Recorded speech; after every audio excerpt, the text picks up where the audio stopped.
Good morning, students. Today we will continue with the first chapter of Geography, Resource and Development.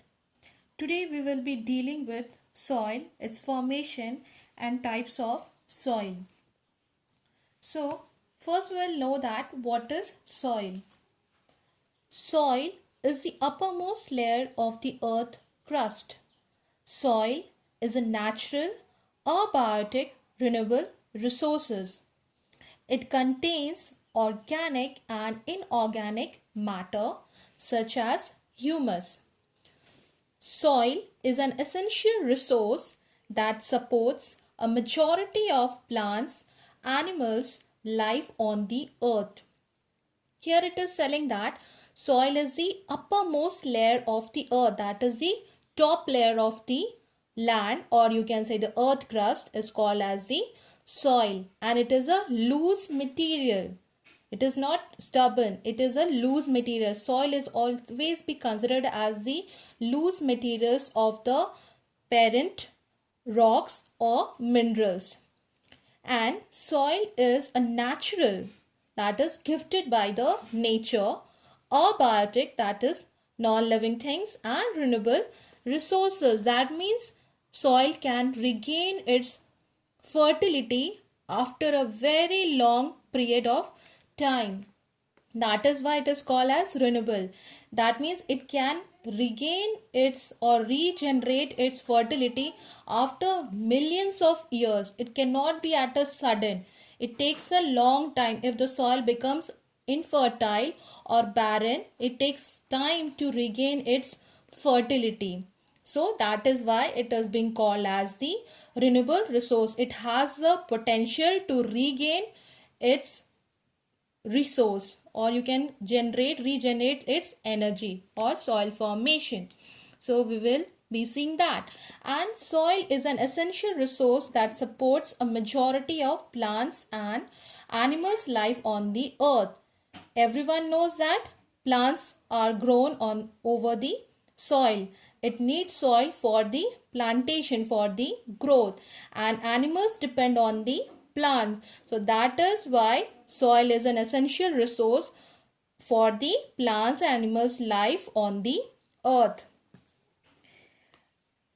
As we move further, we will be seeing that soil formation is a very low process, and it takes thousands or millions of years to form a soil. And we'll be seeing that when we talk about the layer of the soil, it may be few centimeters or several meters thick in different region. Usually when we talk about the soil, we refer to the thin layer of the topsoil or the fine upper layer of soil in the region. So we can see that there is a variation. That means above the soil and below the earth surface we have soil profile, in which at the bottom we have the unweathered parent bedrock. The second one you will be having weathered parent rock material. Then on the top we will be having subsoil, weathered rock, sand and silt and clay. That means these are the profile of the soil.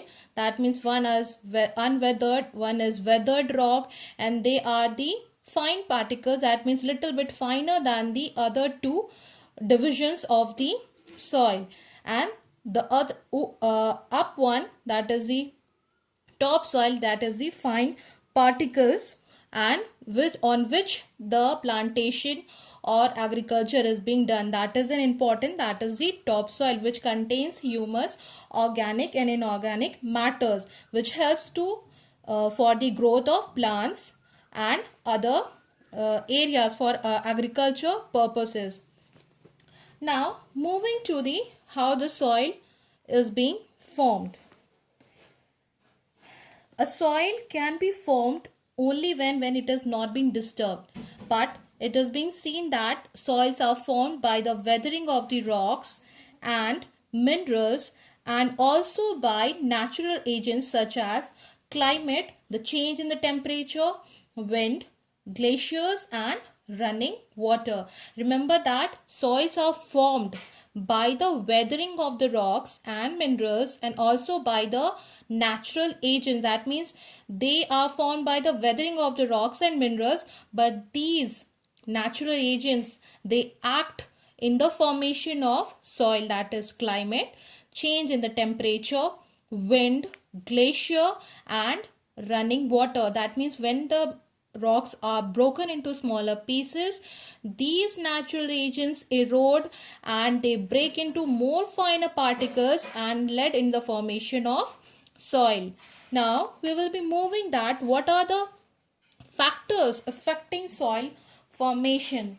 First one is a relief, second is a parent rock, third vegetation, and the fourth one is the other life forms, and the most important is the time. These are the factors that affects the formation of soil.